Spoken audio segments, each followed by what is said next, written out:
السلام علیکم، کیسے ہیں آپ سب؟ میں امید کرتی ہوں آپ سب ٹھیک ہوں گے، خیریت سے ہوں گے۔ تو ناول پڑھ رہے تھے ہم پریزاد، اس کے رائٹر ہیں ہاشم ندیم، اور آج ہم اس کے ایپیسوڈ 8 کا آغاز کرتے ہیں۔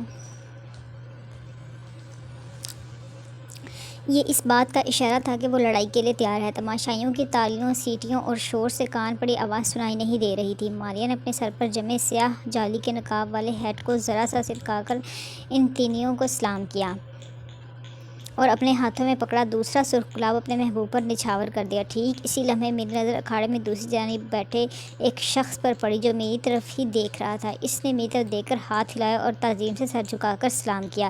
شاید میں نے اس سے پہلے کہیں دیکھا تھا، مگر اس وقت میری پوری توجہ ان تینوں اور کلر کے مقابلے پر تھی۔ کلر کی آنکھوں سے پٹی ہٹا کر اس کے قید خانے کا دروازہ کھول دیا گیا اور اب وہ اکھاڑے میں داخل ہونے کے بعد اپنے سمیع شکار ان تینوں اکھاڑے کے درمیان کھڑے سرخ کپڑا لہراتے ہوئے دیکھ رہا تھا۔ مگر کلر اتنی جنگوں کے بعد ایک بات تو اچھی طرح جان چکا تھا کہ اس کا اصل ہدف وہ بے جان سرخ کپڑا نہیں، بلکہ اس کے عقب میں کھڑا وہ سفاک دشمن ہے جو پہلے اسے تماشے کی غرض سے خوب تھکائے گا، پھر اسے نڈھال کرنے کے بعد ٹھیک اس کی دونوں آنکھوں کے درمیان نازک جلد والے حصے میں اپنی تیز دھار تلوار پوری گھوم کر اسے ہمیشہ کے لیے ختم کر دے گا۔ مگر اسے یہ لمحہ آنے سے پہلے ہی اپنے اس دشمن کو اپنے نوکیلے سنگوں میں پرو کر آسمان کی جانب اچھال کر اس کے جسم کو ادھیڑ کر رکھ دینا ہوگا۔ بل فائٹنگ دراصل بھینسے اور لڑاکے بل فائٹر کے درمیان اعصاب کی جنگ ہوتی ہے، جو اپنے اعصاب قابو میں رکھے وہی فاتح بن کر اکھاڑے سے باہر نکلتا ہے۔ ان تینوں نے سرخ مخملی کپڑا لہرایا، جنگ شروع ہو گئی۔ کلر کا پہلا وار خالی گیا اور ان تینوں نے اپنی تلوار سے اس کے جسم پر ایک چرکا لگا کر کلر کی مضبوط جسم پر پڑے درجنوں داغوں میں ایک اور اضافہ کیا۔ کلر غضبناک ہو کر پلٹا اور دور سے بھاگتے ہوئے قریب آ کر اچانک اس نے اپنا زاویہ بدل لیا۔ اس کے تیز دھار سینگ کی نوک نے ان تینوں کے پہلو میں چنگاریاں سی بھر دیں۔ تماشائیوں کی چیخیں نکل گئیں اور ماریا گھبرا کر کھڑی ہو گئی۔ ان تینوں اور کلر دونوں ہی جان چکے تھے کہ آج کا مقابلہ کسی عام حریف سے نہیں ہے۔ ان تینوں کے ہاتھ میں پکڑی سرخ چادر اب دھیرے دھیرے چیتھڑوں میں تبدیل ہوتی جا رہی تھی، اور جہاں کلر کا جسم ان تینوں کی تلوار کے چرکوں سے لہو لہان تھا، وہیں ان تینوں کا بدن بھی بے حد مہارت اور احتیاط کے باوجود خراشوں سے بھر چکا تھا اور دونوں ہی شدید تھکن سے نڈھال ہو چکے تھے۔ ماریا جب اپنے محبوب کو اس خونخوار قاتل بھینسے کے جسم سے مس ہوتے دیکھتی تو اس کی حلق سے بے اختیار چیخ بلند ہو جاتی اور اس نے چلا کر ان تینوں سے کہا، ان تینوں بس کر دو میرے فائٹر، یہ دیوانگی ہے، مقابلہ ختم کر دو۔ مگر ان تینوں نے مسکرا کر اپنی زندگی کو دیکھا اور آخری بار چادر لہرا کر پھینک دی۔ یہ اس بات کا اشارہ تھا کہ وہ بھینسوں کی آنکھوں کے درمیان تلوار گھونپنے کے لیے تیار ہے، مگر اس نے خود کو بھی کلر کے سامنے پوری طرح عیاں کر دیا تھا تاکہ بھینسا ساری احتیاط بھلا کر تیزی سے اس کی جانب بڑھے اور ان تینوں موقع ملتے ہی اسے ختم کر دے۔ تماشائیوں کا شور اور چیخیں آسمان تک بلند ہو رہی تھیں اور وہ سب ان تینوں کو اس دیوانگی سے روکنے کی کوشش کر رہے تھے، مگر ان تینوں اپنی زندگی کا آخری مقابلہ ہار کر واپس پلٹنا نہیں چاہتا تھا۔ کلر نے پلٹ کر اپنے اس بہادر دشمن کو دیکھا اور چند لمحے رک کر دونوں ایک دوسرے کی آنکھوں میں آنکھیں ڈال کر تولتے رہے۔ پھر کلر گھبراتا ہوا اور منہ سے جھاگ بہاتا ہوا ان تینوں کی طرف دوڑتے ہوئے لپکا۔ ان تینوں نے اپنے جسم کو ایک خاص انداز میں اکڑا کر تلوار کا دستہ مضبوطی سے اپنے ہوا میں اٹھائے ہوئے ہاتھ میں تھام لیا تھا۔ کلر بھی سمجھ گیا کہ اس کا یہ آخری حملہ ان میں سے کسی ایک کے لیے تخت یا تختہ ثابت ہونے والا ہے۔ وہ ایک انتہائی ذہین جانور تھا اور دشمن کی چالوں کو سمجھتا تھا۔ اس نے بھاگتے بھاگتے اپنے جسم کو اچانک ایک جھکائی دی تاکہ اپنے سر کی جانب لپکی تلوار کی نوک سے بچ سکے، مگر تلوار دستے تک اس کے سر میں اتر چکی تھی۔ مگر خود ان تینوں بھی کلر کے ٹنوں وزنی جسم کی زوردار ٹکر سے کئی فٹ ہوا میں اچھلا اور جب زمین کی طرف گر رہا تھا تو کلر کے نوکیلے سینگ اس کے گرتے جسم کا انتظار کر رہے تھے۔ ان تینوں کے جسم میں کلر نے اپنے سینگ پرو دیے اور ایک لمحہ بعد ہی دونوں اکھاڑے کی ریتلی زمین پر گرے اپنی آخری سانسیں لے رہے تھے۔ دونوں نے آنکھیں بند ہونے سے پہلے اپنے بہادر دشمن کو آخری پیغام دیا، بہت خوب، تم واقعی بہترین لڑاکا تھے میرے دشمن۔ ماریا اپنے محبوب کی حالت دیکھ کر صدمے سے لہرائی اور وہیں گر کر بے سدھ ہو گئی۔ سارے مجمع کو جیسے سانپ سونگھ گیا۔ عورتیں رو پڑیں۔ اپنی زندگی کے آخری مقابلے میں کلر اور ان تینوں دونوں ہی برابر رہے تھے۔ تماشا ختم ہو چکا تھا۔ ٹھیک اسی لمحے کسی نے میرے کندھے پر ہاتھ رکھا۔ میں اس سارے تماشے میں اتنا محو تھا کہ بری طرح چونک گیا۔ یہ وہی شخص تھا جس نے مقابلہ شروع ہونے سے پہلے مجھے سلام کیا تھا۔ وہ پراسرار انداز میں مسکرایا۔ بہت تلاش کیا ہے میں نے تمہیں، آج آخرکار تم پکڑے گئے۔ باب نمبر 13۔ میں نے حیرت سے اس شخص کی طرف دیکھا۔ وہ اردو میں بات کر رہا تھا۔ کیا ہم دونوں ایک دوسرے کو جانتے ہیں؟ وہ مسکرایا۔ ہم دونوں نہیں، صرف میں تمہیں جانتا ہوں۔ تم پری زاد ہو نا، بہروز کریم کے جانشین؟ نہیں، میں صرف پری زاد ہوں، بہروز کا جانشین بننے کی اہلیت نہیں ہے مجھ میں۔ اس نے ہاتھ آگے بڑھایا۔ لوگ مجھے سیٹھ ابراہیم کے نام سے جانتے ہیں۔ بھارت کی شان بمبئی میں رہتا ہوں۔ میں نے سوالیہ نظروں سے اس کی طرف دیکھا۔ بمبئی؟ ہاں بھائی، بمبئی۔ یہ نیا نام بمبئی ہمیں تو بالکل نہیں جمتا۔ جو بات بمبئی میں تھی وہ اس ممبئی میں کہاں؟ جانیں گے لوگ شہروں کے نام کیوں بدل دیتے ہیں؟ کتنی یادیں جڑی ہوتی ہیں ہماری ان ناموں کے ساتھ۔ اب تمہارے لاہور کو کوئی کل سے اچانک ٹمٹمبکٹو کہہ کر بلانا شروع کر دے تو تمہیں کیسا لگے گا؟ میں اس کی بے تکلفی سے ایک عجیب سی بے چینی محسوس کر رہا تھا۔ تم نے بتایا نہیں، تم مجھے کیسے جانتے ہو؟ سیٹھ ابراہیم میرے ساتھ چلتے چلتے اکھاڑے سے باہر آ چکا تھا۔ میرا میزبان مجھے مصروف دیکھ کر میرے لیے دوسری گاڑی منگوا چکا تھا۔ میں نے گاڑی کا دروازہ کھولا تو سیٹھ ابراہیم کی گاڑی بھی ہماری گاڑی کے پیچھے آ کر رک چکی تھی۔ سیٹھ ابراہیم نے جیب سے اپنا کارڈ نکالا اور مجھے دیتے ہوئے بولا، میں شام کو تم سے ملنا چاہتا ہوں۔ تمہارا مالک بہروز مجھے اچھی طرح جانتا تھا۔ ہم بزنس پارٹنر تھے۔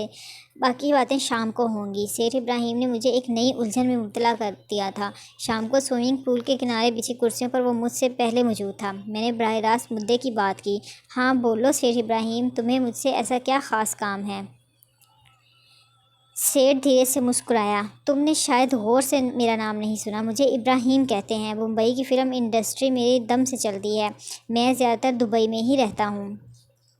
یہاں اسپین میں بھی ایک فلم کی افتتاحی تقریب میں آیا تھا۔ خوش قسمتی سے تم بھی یہیں مل گئے۔ شاید بہروز نے تمہیں بتایا نہیں کہ اس کا اربوں کا کالا دھن ہماری فلم انڈسٹری میں ہی سفید ہوتا تھا۔ میں چاہتا ہوں کہ ہمارا وہ پرانا رشتہ برقرار رہے۔ کہو کیا کہتے ہو؟ میں کچھ سمجھا نہیں۔ ابراہیم نے اپنی آنکھوں پر لگا قیمتی دھوپ کا چشمہ اتارا۔ ہم بھارتی فلموں میں اپنا روپیہ لگاتے ہیں۔ ایک فلم 70-80 کروڑ تک چلی جاتی ہے۔ فلم چل جائے تو 300-400 کروڑ لے کر آتی ہے۔ پٹ بھی جائے تو ہمارا کچھ نقصان نہیں۔ ہمارے ٹیکس کے وکیل اس نقصان کو 3 گنا بڑھا کر ٹیکس کے گوشوارہ میں بھر دیتے ہیں۔ مطلب چت بھی میری اور پٹ بھی ہماری۔ منافع تو ساری دنیا کے سامنے سفید دھن آتا ہے، نقصان ہو تو کالا دھن نقصان کے پردے میں چھپ جاتا ہے۔ بولو پیسہ لگاؤ گے فلم انڈسٹری میں؟ تمہاری پیشکش کا شکریہ، مگر میرا کالا دھن کمانے یا اسے سفید کرنے کا کوئی ارادہ نہیں۔ میرے پاس جو ہے وہ بھی میری اوقات سے کہیں زیادہ ہے۔ مجھ سے تو یہ بھی نہیں سنبھلتا۔ سیٹھ ابراہیم طنز سے مسکرایا۔ جانتا ہوں تم شاید پہلے بہروز کے خاص محافظ تھے، مگر یاد رکھو اپنی سلطنت قائم رکھنے کے لیے یہ بہت ضروری ہے۔ اور شاید تم یہ نہیں جانتے کہ ممبئی کی فلم انڈسٹری پر ہمیشہ انڈر ورلڈ کا راج رہا ہے۔ ہم ان کٹھ پتلیوں کو جب اپنی انگلیوں پر نچالتے ہیں، آدھی رات کو بھی ہمارا فون چلا جائے تو ان کے یہ بڑے بڑے ستارے بھاگے چلے آتے ہیں۔ ورنہ تم نے اپنے ملک میں رہتے ہوئے کبھی یہ سوچا تھا کہ شاہ رخ یا سلمان، کرینہ یا کترینہ تمہارے بیٹے بھائی کی سالگرہ میں کیک کٹوانے چلے آئیں، یا تمہارے خاندان کی کسی شادی میں آئٹم نمبر پیش کرنے کو دوڑے آئیں؟ یہ سب ہماری زیر زمین دنیا کی طاقت کے کرشمے ہیں، اور سچ پوچھو تو ان لوگوں پر حکومت کر کے بڑا مزہ آتا ہے۔ اور چونکہ بہروز کریم ہماری اس سلطنت کا ایک اہم عہدیدار تھا، لہٰذا میں نے اپنا فرض سمجھا کہ تمہیں بھی شمولیت کی دعوت دوں۔ آگے فیصلہ تمہارے ہاتھ میں ہے۔ ویسے تم اتنا لیے دیے کیوں رہتے ہو؟ دبئی میں نے تمہیں کسی تقریب میں نہیں دیکھا، سنا ہے پیتے پلاتے بھی نہیں ہو۔ کیوں یہ جوگ لے رکھا ہے تم نے؟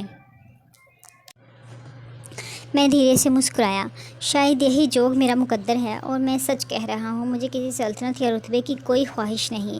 میں شاید ازلی غلام پیدا ہوا ہوں، غلام ابن غلام ابن غلام۔ اب یہ خوئے سلطانی مجھ میں پیدا ہونا بہت مشکل ہے، یہ تم جیسوں پر ہی جچتی ہے۔ سیٹھ ابراہیم میری بات سن کر سنجیدہ سا ہو گیا۔ اتنے کڑے سچ اتنی آسانی سے کیسے بول لیتے ہو تم؟ اور میں نے تو یہ بھی سنا ہے کہ تمہارے بہروز والے محل میں کسی عورت کا آنا جانا بھی نہیں ہے۔ شراب، عورت اور جوا، اگر یہ تمہاری زندگی میں کوئی معنی نہیں رکھتا تو پھر آخر اتنا پیسہ تمہارے کس کام کا؟ آخر کوئی تو خواہش ہو گئی تمہاری۔ میں چپ رہا۔ اب میں اسے کیا بتاتا کہ میری خواہش ساری دنیا سے جدا ہے، ہر آرزو سے سوا ہے۔ مجھے تو بس ایک نگاہ چاہیے، اپنے نصیب کی ایک جھلک، صرف ایک پیار بھری نظر جو صرف میرے لیے ہو، بنا کسی تحقیر، طنز، حقارت اور ترحم کے جذبات لیے۔ سیٹھ ابراہیم جاتے جاتے چند لمحوں کے لیے رکا۔ اچھے لگے ہو تم مجھے، لالچ نہیں ہے تمہارے اندر، اور جو شخص اپنی خواہشوں پر قابو پا لے وہ اپنے فیصلوں میں آزاد ہوتا ہے۔ کبھی کسی مقام پر میری ضرورت پڑے تو یاد کر لینا۔ اور ہاں، تمہیں ایک ضروری اطلاع بھی دینی ہے مجھے۔ دبئی کی پولیس تم پر کڑی نظر رکھے ہوئے ہے، نہ صرف تم پر بلکہ بہروز کے ہر قریبی ساتھی پر ان کی خاص توجہ ہے آج کل۔ تم اسی لیے بچے ہوئے ہو کیونکہ فی الحال انہیں تمہارے خلاف کسی غیر قانونی سرگرمی کی خبر نہیں مل سکی، مگر تمہیں بہت احتیاط سے چلنے کی ضرورت ہے۔ وہ لوگ بہت عرصے تک بہروز کو بھولنے والے نہیں ہیں۔ سیٹھ ابراہیم واپس پلٹ گیا۔ میں دبئی واپس پہنچا تو میں نے پہلی مرتبہ اپنی اطراف غور سے ماحول کا جائزہ لیا تو مجھے سیٹھ ابراہیم کی بات ٹھیک لگی۔ دبئی ایئرپورٹ سے ہی میری نگرانی شروع ہو چکی تھی۔ ایک سرکاری گاڑی نے گھر تک ہمارا پیچھا کیا اور پھر صبح و شام آتے جاتے میں نے کچھ مخصوص چہروں اور گاڑیوں کو ہمیشہ اپنے دفتر، گھر اور ہر اس جگہ کے آس پاس پایا جہاں مجھے پہنچنا ہوتا تھا۔ مجھے ایک عجیب سی گھٹن 24 گھنٹے محسوس ہونے لگی، جیسے وہ شہر نہیں کوئی قید خانہ ہو۔ شاید سلاخوں کے پیچھے قید رہنا کسی کھلے شہر میں قید رہنے سے کہیں زیادہ آسان ہوتا ہے۔ ویسے بھی اب میرا جی اس ریت اور سیمنٹ سے بنی عمارتوں کے صحرا سے اکتانے لگا تھا، لہٰذا میں نے اپنے ملک واپسی کا فیصلہ کر لیا۔ رفیق نے یہ خبر سنی تو آگے بڑھ کر مجھے گلے لگا لیا۔ خوش کر دیا تو نے یار، پتہ نہیں کیوں مگر مجھے ہر وقت تیری طرف سے دھڑکا ہی لگا رہتا ہے۔ تو چل، میں بعد میں تیرے پیچھے سب سمیٹ کر واپس پلٹتا ہوں۔ ہماری مٹی اور ہمارا خمیر سب یہاں کا نہیں ہے یار، چاہے ساری عمر گزار لیں پھر بھی ایک اجنبیت اور غیریت کا احساس ہمیشہ بے چین رکھتا ہے۔ چاہے وہاں اپنے ملک میں کچھ ٹھیک بھی نہیں، پر اس انجانے پن سے تو نجات ملے گی۔ میں نے اپنی باقی اسٹاف کو جمع کر کے اپنے واپسی کا فیصلہ سنایا تو وہ سب پریشان ہو گئے کہ پیچھے اتنا بڑا کاروبار کون سنبھالے گا۔ میں نے انہیں تسلی دی کہ میں مہینے میں 1-2 بار چکر لگا جایا کروں گا، اور پھر آج کل تو ہزار سہولتیں پیدا کر دی گئی ہیں ان نئے ایجادات نے۔ انسان جسمانی طور پر چاہے موجود نہ ہو، پر تصویر اور آواز کے ذریعے 24 گھنٹے رابطے میں رہ سکتا ہے۔ محل کے معاملات میں نے مارتھا کو کیئر ٹیکر بنا کر اس کے حوالے کر دیے۔ میں نے اسے دبئی سے صرف بہروز کا سفید پیانو پاکستان بھجوانے کی درخواست کی۔ میرے عملے نے 2 ہفتے کی جانفشانی کے بعد میرے ہی شہر کے سب سے پوش علاقے میں لیے ایک بنگلہ خرید کر اسے اپنے طور پر آراستہ بھی کرا دیا تھا، اور پھر میری روانگی کا دن بھی آ گیا۔ میں نے رفیق کو سختی سے منع کیا تھا کہ وہ میری واپسی کی خبر کو حتی الامکان زیادہ پھیلنے سے روکے رکھے، مگر میں اسے یہ تاکید کرنا بھول گئے کہ یہی احتیاط وہ پاکستان میں میرے خاندان والوں کے لیے بھی روا رکھے، اور پھر وہی ہوا جس کا ڈر تھا۔ میرے شہر کے ہوائی اڈے کے باہر انتظارگاہ میں میرا سارا خاندان پھولوں کے گلدستے اور ہار لیے میرا انتظار کر رہا تھا۔ میرے سبھی بہن بھائی اور ان کی اولادیں، میری بھابیاں اور بھابھیوں کی بہنیں اور ان کے خاندان کے بزرگ، پورا ایک لشکر میں استقبال کے لیے موجود کھڑا تھا۔ مجھے وہ دن یاد آ گیا جب میں یہاں سے دبئی جانے کے لیے ایک پرانے رکشے میں ایئرپورٹ پہنچا تھا۔ اس دن میرے گھر کے صحن تک بھی کوئی مجھے رخصت کرنے نہیں آیا تھا۔ وقت بھی کیسی کروٹیں بدل دیتا ہے، نہ جانے کیسے پل میں بدل جاتے ہیں یہ دنیا کے بدلتے رشتے۔ ساری عمر جنہوں نے پری زاد پر سنگ باری کی، آج وہی لوگ مجھ پر پھولوں کی پتیاں نچھاور کر رہے تھے۔ سچ تو یہ ہے کہ مجھے ان کے برسائے پتھروں نے اتنی چوٹ نہیں پہنچائی تھی جتنا لہو لہان مجھے ان کے پھینکے ہوئے پھولوں نے کیا۔ بھائیوں کا اصرار تھا کہ میں ان کے ساتھ ان کے گھر چلوں۔ میں تقریباً 7 سال بعد واپس لوٹا تھا، اور ان 7 سالوں میں میں نے اپنے بہن بھائیوں کو اتنا روپیہ بھیجا تھا کہ وہ سب آج اپنے اپنے ذاتی گھروں کے مالک تھے۔ بہنوں کی شادیاں ہو چکی تھیں اور وہ بھی اپنے اپنے گھروں میں خوش تھیں۔ سبھی کی خواہش تھی کہ میں کم از کم پہلا دن ان کے گھر پر گزاروں۔ بھابھیوں کی جو بہنیں اب رشتے کے قابل تھیں وہ پوری تیاری کے ساتھ بن ٹھن کر آئی تھیں، اور ہر بھابھی کی تقریباً یہی خواہش محسوس ہو رہی تھی کہ میں وہیں ایئرپورٹ پر ہی ان میں سے کسی ایک کو پسند کر کے رشتے کے لیے ہاں کر دوں۔ حالانکہ ان مظلوم لڑکیوں کے چہروں پر لکھی بیچارگی کی داستان صاف نظر آ رہی تھی کہ وہ خود پر کسی قدر جبر کر کے خود کو اس امتحان کے لیے تیار کر پائی ہوں گی۔ میں نے بڑی مشکل سے ان سب کو یقین دلایا کہ مجھے کسی بے حد فوری نوعیت کے کاروباری میٹنگ کے لیے جانا ہے۔ میں موقع ملتے ہی ان سب کی طرف فرداً حاضری دینے ضرور آؤں گا۔ میرا پاکستانی عملہ، جس کی بھرتی میرے مینیجرز نے چند ہفتے قبل ہی کی تھی، حیرت سے کھڑا یہ تماشا دیکھ رہا تھا۔ ایئرپورٹ کی پارکنگ لین میں سیاہ مرسڈیز گاڑیوں کا کا فلیٹ میرے استقبال کے لیے موجود تھا، اور میں کسی نہ کسی طرح سب کو مطمئن کر کے شاید غیر مطمئن چھوڑ کر اپنے گھر کو روانہ ہوا تو شہر کے راستے گلیاں مجھے اسی طرح خود پر مسکراتے نظر آئے جیسے میں انہیں 7 سال کا پہلے مسکاتا ہوا چھوڑ گیا تھا۔ نہ جانے ہم پردیس جا کر یہ کیوں سمجھنے لگتے ہیں کہ ہمارے جاتے ہی دیس میں سب کچھ بدل چکا ہوگا۔ کچھ بھی تو نہیں بدلا تھا، وہی سڑکیں، وہی راہیں جن پر میں جانے کتنے سال تک جوتیاں چٹکاتا رہا تھا۔ میں شہر کے سب سے قیمتی علاقے میں اپنے نئے گھر پہنچا تو مجھے ان اجنبی دیواروں سے شناسائی میں کافی وقت لگا۔ ظاہر پتھر کے بے جان نظر آنے والے یہ در و دیوار بھی اپنے اندر ایک عجیب سا احساس رکھتے ہیں، ہم سے خوش یا ناخوش رہتے ہیں، کبھی تو ہم سے باتیں بھی کرتے ہیں، مگر ہم انسانوں کی محدود سماعت ان کی یہ گفتگو نہیں سن پاتی۔ شام کو میرے بلاوے پر کبیر بھی پہنچ گیا۔ اسے دیکھ کر چند لمحوں کے لیے تو میں حیرت زدہ سا رہ گیا۔ وہ بہت حد تک اپنے بڑے بھائی فیروز سے مشابہت رکھتا تھا، گو عمر میں اس سے چھوٹا تھا۔ کبیر بھی فیروز کے ذکر پر افسردہ ہو گیا۔ میں نے اسے گھر کی تمام ذمہ داری سونپ دی۔ وہ شروع میں ہی اتنی ذمہ داری لینے سے کچھ ہچکچا رہا تھا، مگر میرے اصرار پر مان گیا۔ میں نے اسی کو اپنا سیکیورٹی انچارج بھی مقرر کر دیا، اور شاید اپنے بڑے بھائی کی طرح وہ بھی اسی کام میں راحت محسوس کرتا تھا۔ اس نے بڑے فخر سے اپنی جیب سے ایک غیر ممنوعہ پستول کا لائسنس نکال کر مجھے دکھایا۔ یہ دیکھو صاحب، ہمارے پاس کچھ اسلحے کا لائسنس بھی ہے، ہمارے ہوتے ہوئے آپ کو کسی فکر کا ضرورت نہیں ہے۔ میں جانتا تھا کہ کبیر خان سچ کہہ رہا ہے۔ ہمارے ملک میں بڑے لوگوں میں شمار کے لیے آج کل ذاتی محافظوں کو ایک فوج بھی لازمی درکار ہوتی ہے۔ مجھے بہروز کی ایک نصیحت ہمیشہ یاد رہتی تھی کہ جیسا دیس ہو بھیس بھی ویسا ہی ضروری ہے، ورنہ یہ انسان عموماً دوسرے انسان کو کمتر سمجھنے میں دیر نہیں کرتا۔ میں نے پردیس میں اپنی زندگی کے اتنے سال کمتر دکھائی دینے کے لیے ضائع نہیں کیے تھے۔ ہفتے بھر میں ہی سارے شہر کے امراء کو یہ خبر ہو چکی تھی کہ PZ نامی کوئی انتہائی بڑا صنعت کار شہر میں اپنا کاروبار پھیلانے کے لیے وارد ہو چکا ہے۔ ہاں، PZ یہی نام تجویز کیا تھا میرے مینیجرز نے میری نئی کمپنی کے لیے، اور وہ مجھے میرے نام سے نہیں جانتے تھے۔ اب میں ان کے لیے PZ نامی ایک بڑا انڈسٹریز تھا، اس لیے مجھے اس تعارفی شرمندگی سے بھی عارضی طور پر نجات مل گئی تھی جو پورا نام بتانے میں مجھے ہمیشہ اٹھانی پڑتی تھی۔ یہ دولت مند لوگ اندر سے کتنے تنہا ہوتے ہیں، اس کا اندازہ مجھے چند دنوں میں ہی ہو گیا تھا جب چاروں طرف سے مجھے تعارفی دعوتوں کے دعوت ناموں نے گھیر لیا۔ یہ شام کی پارٹیاں، رات کی دعوتیں، ظہرانے، عصرانے اور عشائیے، آج ان امیروں کو اپنے ارد گرد ہر وقت ہجوم کیوں چاہیے ہوتا ہے؟ یہ سب اندر سے شدید تنہا ہونے کی نشانی نہیں تو اور کیا ہے؟ مگر میں ہمیشہ سے ہی ان پرہجوم محفلوں سے کتراتا تھا۔ لوگوں کی تیز چبھتی نظریں اور طنز اور طعنوں کا عادی ہو جانے کے باوجود میں اس تجربے کو بار بار نہیں دہرانا چاہتا تھا۔ ہم اپنی زندگی میں بہت سی بے چینیاں اور درد اس لیے بھی پال لیتے ہیں کیونکہ ہمیں حقائق سے نظریں چرانے کی عادت پڑ جاتی ہے۔ میرا اسٹاف مینیجر کمالی بہت تیز اور چلتا پرزہ قسم کا بندہ تھا۔ وہ شہر میں ہونے والی کسی بھی بڑی تقریب کا دعوت نامہ مجھ تک پہنچانے میں دیر نہیں کرتا تھا۔ میں ہر بار کسی نہ کسی طور اسے ٹال دیتا تھا۔ اگلے ہفتے سے میں نے سمندر کنارے ایک اعلیٰ ذاتی عمارت میں قائم اپنے دفتر جانا شروع کر دیا۔ ہمارا زیادہ تر کام ابھی تک دبئی آفس سے ہی ہوتا آ رہا تھا، مگر کمالی نے یہاں بھی خاصا عملہ بھرتی کر رکھا تھا۔ مجھے ایک بار پھر تعارفی مرحلے کے اذیت سے گزرنا پڑا۔ ایک بات میں کبھی بھی ٹھیک طرح سے نہیں سمجھ پایا تھا کہ یہ ان بڑے بڑے غیر متعلقہ دفتروں نے اتنی بہت ساری خواتین کیوں بھرتی کر لی جاتی ہیں، جبکہ کچھ کاموں کی نوعیت اس صنف نازک کی موجودگی سے بالکل بھی میل نہیں کھاتی، جیسا کہ ہماری تعمیراتی کمپنی۔ جانے کمالی نے اتنے بہت سے اسسٹنٹ اور ڈپٹی مینیجرز ٹائپ عہدوں پر ان نازک لڑکیوں کو کیوں بھرتی کر رکھا تھا؟ میرے استفسار پر وہ دھیرے سے مسکرایا۔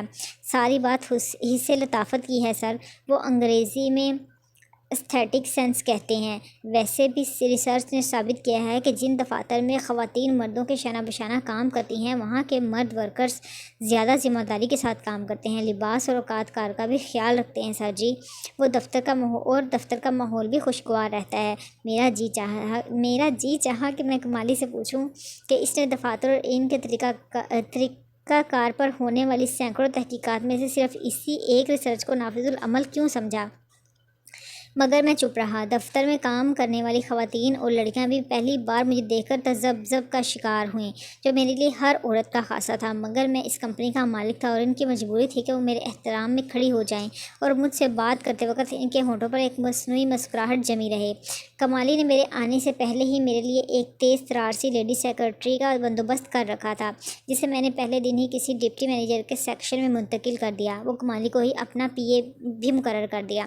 جانے کمالی کی ترقی تھی یا تنزلی تھی، مگر وہ اس خدمت سے بہت خوش دکھائی دیتا تھا۔ کبیر خان نے میرے ساتھ ہی میری گاڑی میں دفتر آتا اور میری روانگی تک عمارت کے کسی گوشے میں یا باہر گاڑی میں ہی میرا انتظار کرتا رہتا تھا، مگر نہ جانے کیوں کمالی کی اس سے جان جاتی تھی۔ کمالی کئی بار مجھے دبے لفظوں میں گزارش کر چکا تھا کہ میں اسے اپنے ساتھ دفتر کے اندر تک نہ لایا کروں، کیونکہ بقول اس کے کبیر خان کا انداز بڑا ہی خوفناک تھا۔ خود کبیر خان بھی کمالی کے بارے میں کچھ اچھے خیالات نہیں رکھتا تھا۔ ہم کو یہ آدمی کچھ ٹھیک نہیں لگتا صاحب، یہ بڑا چاپلوس ہے، خوش آمدی لوگ اچھا نہیں ہوتا۔ وہ دونوں میرے لحاظ کی وجہ سے ایک دوسرے کو برداشت کرتے آ رہے تھے۔ میں نے کبیر خان کو سمجھایا کہ دنیا چلتی ہی خوش آمد پر ہے، صدر سے لے کر کلرک تک سب کسی نہ کسی خوش آمد کی وجہ سے اپنی جگہ اور عہدے پر قائم ہیں۔ خوش آمد شاید دنیا کا سب سے قدیم ہتھیار ہے، جس کی دھار کسی بھی دور میں کند نہیں ہوتی۔ کچھ دن اسی ہنگامہ خیزی کی نظر ہو گئے، مگر جیسے ہی کاروباری معاملات اپنی ڈگر پر آئے، میں نے ڈرائیور کو گاڑی نکالنے کے لیے کہا اور اس شہر کے وسط میں واقع ایک گنجان علاقے میں چلنے کے لیے کہا۔ تنگ سڑکوں اور گلیوں سے ہوتے ہوئے ہم گھنٹہ بھر ایک کھلے میدان میں آ نکلے۔ سامنے ابھی تک وہی پرانا ٹین کا سا بڑا سا نصف گولائی کٹا بورڈ گیٹ پر آویزاں تھا، مستانہ گیراج۔ میری آنکھوں کے سامنے ماضی کے کئی دن پل بھر میں لہرا گئے۔ ڈرائیور کو میں نے گاڑی گیراج کے احاطے میں لے جانے کا کہا۔ اس نے دبے لفظوں میں مجھے بتانے کی کوشش کی کہ کمپنی کی گاڑیوں کے لیے اپنا مخصوص ڈیلر اور گیراج شہر کے پوش علاقے میں موجود ہے، مگر میں نے اس کی سنی انسنی کر دی۔ گیراج کے برآمدے میں لکڑی کے ستون کے ساتھ اپنی مخصوص جگہ پر وہی پرانا سا ریڈیو لٹکا ہوا تھا اور فضا استاد مستانہ کی من بھاتے گانوں کی آواز سے گونج رہی تھی۔ جو درد دیا اپنوں نے دیا، غیروں سے شکایت کون کرے۔ گاڑی اندر داخل ہوتے ہوئے دیکھ کر ایک شاگرد بھاگتا ہوا ہماری کار کی طرف آیا۔ جی صاحب حکم کریں، سروس کرنی ہے یا آئل بدلوانا ہے؟ ٹیوننگ بھی ہو جائے گی۔ یہ آپ کی گاڑی کا انجن سیل بند ہے، کچھ وقت لگے گا ہماری ورک شاپ پر۔ یہ کوئی نیا لڑکا تھا۔ کچھ دور باقی لڑکے ویلڈنگ پلانٹ پر اسی طرح ویلڈنگ میں جتے ہوئے تھے جیسے کبھی میں وہاں سارا دن بیٹھ کر اپنا خون ویلڈنگ کی چنگاریوں میں جلایا کرتا تھا۔ میں نے لڑکے سے سختی سے کہا، تمہارا استاد کہاں ہے؟ اس نے ہماری گاڑیوں کا ستیہ ناش کر دیا ہے، ٹھیک سے کام نہیں کرنا آتا اسے، جاؤ جا کر بلا کر لاؤ اسے۔ شاگرد گھبرا کر اندر کی جانب بھاگا اور چند لمحوں بعد استاد کی غصے میں بھری آواز سنائی دی، ارے کون سا سیٹھ ہے میاں، ہم بھی تو دیکھیں۔ استاد مستانہ نے آج تک اپنے کام میں ہیرا پھیری نہیں کی، ہم محنت کرتے ہیں، چوری نہیں کرتے۔ استاد مستانہ اپنے مخصوص حلیے میں سر پر دوپلی ٹوپی رکھے، واسکٹ پہنے، منہ میں پان دبائے بڑبڑاتا ہوا برآمدے سے نکل کے گیراج کے صحن میں آیا اور ہماری گاڑی کی طرف بڑھا۔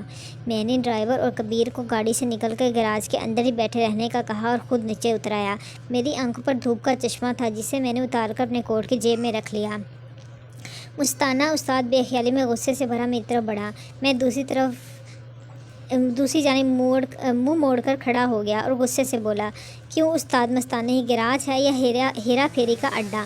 مستانہ کے سارے شاگرد برآمدے میں دم بخود کھڑے اس بات کا انتظار کر رہے تھے کہ کب ان کا بھڑکیلا استاد سب کچھ بھول کر مجھ پر پل پڑے۔ میرے تیور دیکھ کر کبیر خان کا ہاتھ ہولسٹر میں بندھے پسٹل کی جانب بڑھ گیا۔ باب نمبر 14۔ استاد مستانہ کے شاگردوں نے بھی اپنے طور پر آس پاس پڑے اوزار بطور ہتھیار اٹھا لیے تھے، کیونکہ انہیں یقین ہو گیا تھا کہ ان کا استاد اکیلا ہی ہم سب سے بھٹ جائے گا۔ تبھی میں نے پلٹ کر بھپرے ہوئے استاد مستانہ کی طرف دیکھا، کم از کم یہ 700 سال پرانا ریڈیو تو بدلے تھے استاد، اب تو اس کے اردو گانے بھی چائنیز میں سنائی دیتے ہیں۔ استاد کا منہ کھلے کا کھلا رہ گیا اور مجھ پر نظر پڑتے ہی وہ اپنی جگہ جامد ہو گیا اور پھر اس کی آنکھوں سے ایک جھڑی سی جاری ہوئی اور وہ دوڑ کر روتے ہوئے میرے گلے لگ گیا۔ اتنے دن بعد اپنے استاد کی یاد آئی، اوئے بے وفا، مجھے رفیق نے فون کر کے بتا دیا تھا کہ تم واپس آ چکے ہو۔ سارا گیراج ہمیں حیرت سے دیکھ رہا تھا۔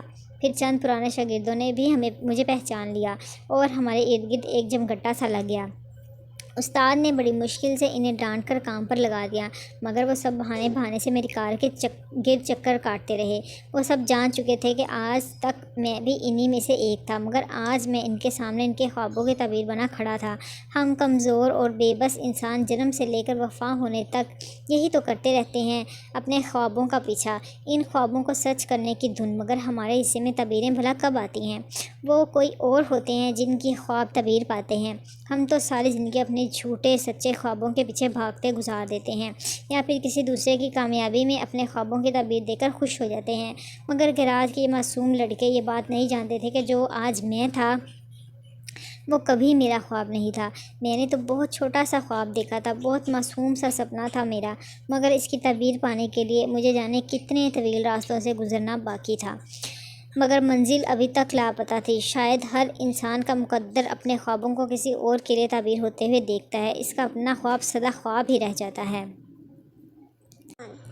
استاد مستانی نے نکر کے ہوٹل سے میری پسندیدہ دودھ پتی منگوا لی اور خود میرے سامنے بیٹھ کر ٹکر ٹکر مجھے دیکھنے لگا۔ تم نے تو واقعی کر دکھایا پیارے، ورنہ میرا تو معجزوں سے یقین ہی اٹھ چلا تھا۔ جو تم نے چاہا تمہیں مل گیا، اس دنیا میں کہاں ہوتا ہے؟ میں نے مسکرا کر استاد کی طرف دیکھا۔ صرف تھوڑی سی دولت آ گئی ہے میرے پاس، باقی کچھ نہیں بدلا استاد، میں ابھی تک وہی پیرزاد ہوں۔ استاد نے پینترا بدل کر کہا۔ کمال کرتے ہو میاں، دولت سے بڑی تبدیلی بھی کچھ اور ہوتی ہے بھلا۔ لوگوں کی زندگیاں صرف ہو جاتی ہیں چند ڈھیلے کمانے میں، اب مجھے کو دیکھ لو، سدا کنگال ہی رہے۔ اچھا یہ بتاؤ، کوئی شادی وادی بھی کی ہے یا نہیں، یا ابھی تک وہی شرمیلے کنوارے پریزاد ہو؟ میں نے مزید چائے کا آخری گھونٹ حلق سے نیچے اتارا۔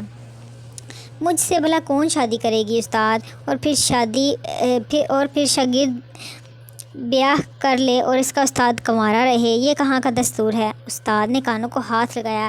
کیوں اس عمر میں بھری لٹیا ڈبونے کی بات کرتے ہو پریزاد پیارے، اور یہ کیا بات کر دی، تم سے کون بیاہ کرے گی؟ ذرا اعلان تو کر کے دیکھو نکاح کا، پورا سوئمبر رچے گا تمہارا تو۔ میں نے استاد کی بات کسی اور جانب موڑ دی۔ میری شادی کی بات چھوڑو، تم یہ بتاؤ کہ گیراج کا یہ کیا حال بنا رکھا ہے؟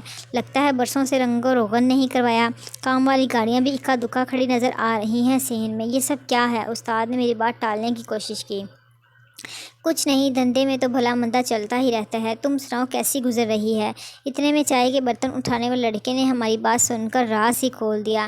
یہ پریزاد بھائی گیراج تو گروی پڑا ہے ہمارا 3 سال سے۔ استاد غلط بتا رہا ہے، کوئی دھندا نہیں، صرف مندہ ہی مندہ ہے آج کل یہاں۔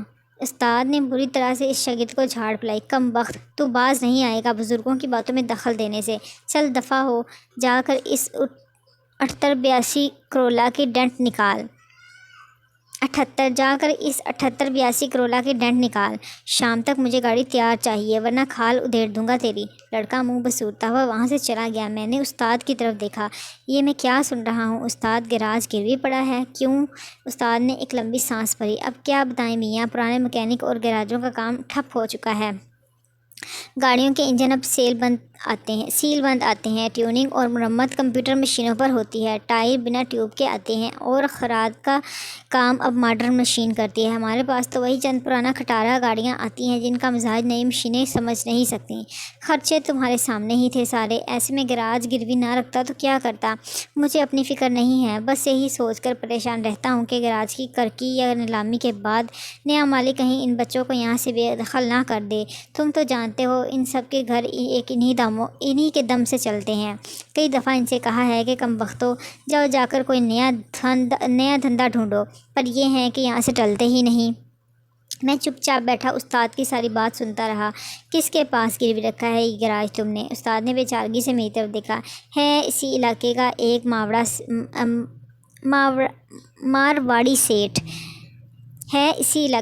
مارواڑی سیٹ، بھلا آدمی ہے، کرکی کی تاریخ سے پہلے تنگ نہیں کرے گا۔ مجھے اس سیٹ کا نام اور مکمل پتہ چاہیے استاد نے نفی میں سر ہلایا۔ نہیں پیارے، استاد اپنے شاگردوں کو دیتا ہے، لیتا کچھ نہیں۔ میں نے استاد سے زیادہ بحث نہیں کی اور کمالی کو فون کر کے گیراج پہنچنے کا کہا۔ آدھے گھنٹے بعد ہی وہ ہڑبڑایا سا گیراج میں موجود تھا۔ میں نے گیراج کے سب سے سینئر شاگرد کو کمالی اور ڈرائیور کے ساتھ سیٹ کی طرف بھجوا دیا، جس کا پتہ گیراج کے سبھی لڑکے جانتے تھے۔ 3 گھنٹے بعد کمالی رہن رکھے گئے کاغذات کے ساتھ میرے سامنے کھڑا تھا۔ میں نے جائیداد کی آزادی کے کاغذ استاد کی جھولی میں ڈال دیے۔ یہ گیراج جتنا تمہارا ہے اتنا میرا بھی ہے استاد، اگلے ہفتے تک نئی کمپیوٹرائزڈ مشینری بھی آ جائے گی اور تمہاری یہ ڈیوٹی ہے کہ اپنی نگرانی میں میرے اس گیراج کو ایک دم ٹپ ٹاپ بنا دو۔ اگلی دفعہ جب میں اپنے گیراج کو دیکھنے آؤں تو مجھے یہاں میرا پرانا استاد مستانہ چاہیے۔ ہاں مگر یہ ریڈیو نہ بدلنا، اس کے بنا یہ گیراج مکمل نہیں ہوگا۔ استاد مستانہ گمسم سا ہاتھوں میں کرکی کھلنے کے کاغذات لیے بیٹھا مجھے دیکھ رہا تھا۔ میں نے اس کا کاندھا تھپتھپایا اور اٹھ کر وہاں سے جانے کے لیے مڑا۔ استاد نے مجھے پیچھے سے آواز دی، پریزاد۔ میں نے مڑ کر دیکھا تو وہ میرے گلے لگ گیا۔ میرے آس پاس گیراج کے سارے لڑکے جمع ہو چکے تھے۔ کسی نے میرے ہاتھ تھام رکھے تھے تو کوئی میرے شانے سے لگا کھڑا تھا۔ یہ کم بخت بے جان اور کھردرے کاغذ کے چند روپے اپنے اندر کتنی خوشیوں پر قبضہ جما رکھتے ہیں۔ کیسے جادو ٹونے، کیسے کرشمے دکھاتا ہے یہ پیسہ۔ روتوں کو ہنسا دیتا ہے اور ہنستوں سے بچھڑا کر انہیں 8 آنسو رلاتا ہے۔ اور یہ دولت مند کتنے انجان رہتے ہیں اس پیسے کے استعمال سے۔ کاش ان بے جان کاغذ کے ٹکڑوں کا صرف ایک مصرف ہوتا۔ خوشیوں کا کاروبار۔ ان لڑکوں کے چہروں پر ایسی خوشی تھی کہ جن کے بدلے ساری دنیا کی دولت بھی لٹا دی جاتی تو کوئی گھاٹے کا سودا نہ ہوتا۔ مگر عموماً قدرت جنہیں دولت دیتی ہے بدلے میں ان کا دل نکال لے جاتی ہے۔ شاید اسی لیے یہ دنیا دل والوں سے خالی ہوتی جا رہی ہے۔ گیراج سے نکلتے نکلتے سپہر کے 4 بج گئے۔ دفتر جانے کا وقت تو رہا نہیں تھا۔ میں نے ڈرائیور کو گاڑی گھر کی طرف موڑنے کا کہا اور پھر واپسی پر میری نظر اپنی پرانی یونیورسٹی کے بورڈ پر پڑی۔ میں نے گاڑی رکوا دی اور کچھ دیر کے لیے نیچے اتر کر گیٹ سے اندر چلا گیا۔ اس درسگاہ میں نے اپنی زندگی کے چند اچھے دن گزارے تھے۔ اچانک ہی میرے اندر خود میرے ہی ہاتھوں دفنایا وہ ایک ناکام سا شاعر جاگ اٹھا، جس کے کلام پر داد و تحسین سے کبھی وہ سامنے نظر آنے والا بڑا آڈیٹوریم گونج اٹھتا تھا۔ مجھے یاد آیا کہ دبئی جاتے وقت اپنی ساری نظمیں اور کلام ٹین کے ایک بکسے میں بند کر کے اپنی پرانی گھر کے چھت والے کمرے میں چھوڑ آیا تھا۔ جانے اب وہ سارے رجسٹر اور کاغذوں کے دستے کہاں ہوں گے۔ کاش میں وہ سب اپنے ساتھ دبئی ہی لے جاتا۔ میں انہی خیالوں میں گم تھا کہ میرے عقب میں ایک مانوس سی بھاری آواز گونجی، تم پریزاد ہو نا؟ میں چونک کر پلٹا۔ میرے عقب میں کھڑی میری گاڑی سے کچھ فاصلے پر ایک بزرگ شیروانی اور جینا ٹوپی پہنے کھڑے مجھے اپنی نظر کے چشمے کے پیچھے سے ٹکٹکی باندھے ہوئے دیکھ رہے تھے۔ جی میں پریزاد ہوں، مگر آپ؟ وہ میری طرف بڑھے۔ بھول گئے؟ یادداشت کی کمزوری تو بڑھاپے سے مشروط ہوتی ہے، مگر میں نے تمہیں پہلی نظر میں ہی پہچان لیا تھا۔ میری زبان سے بے اختیار نکل پڑا، مجھے پہچاننے کے لیے شاید یادداشت شرط نہ ہو۔ آپ شاید سر احمد ہیں، ہمارے لائبریری انچارج۔ وہ مسکرائے۔ ٹھیک پہچانا، تمہارے جانے کے بعد اردو نظم ادب کا شعبہ بھی میرے حوالے کر دیا گیا تھا۔ تمہاری کہی ہوئی نظمیں آج تک جامعہ کے ادبی پرچے میں چھپتی رہتی ہیں، اور تمہارے وہ اسٹیج ڈرامے والی نظم گر تمہیں مجھ سے نفرت ہو جائے، بھائی واہ کیا کمال بات ہے۔ ہر سال جب بھی اوتھیلو اسٹیج پر پیش کیا جاتا ہے پس منظر میں تمہاری وہ نظم ضرور دہرائی جاتی ہے، اور سچ پوچھو تو ہر بار سارا حال مبہوت اور ساکت بیٹھا سنتا رہتا ہے۔ چلیں بھئی، اب تک کے لیے اتنا ہی۔ اپنا خیال رکھیے گا، دعا میں یاد رکھیے گا۔ اللہ حافظ۔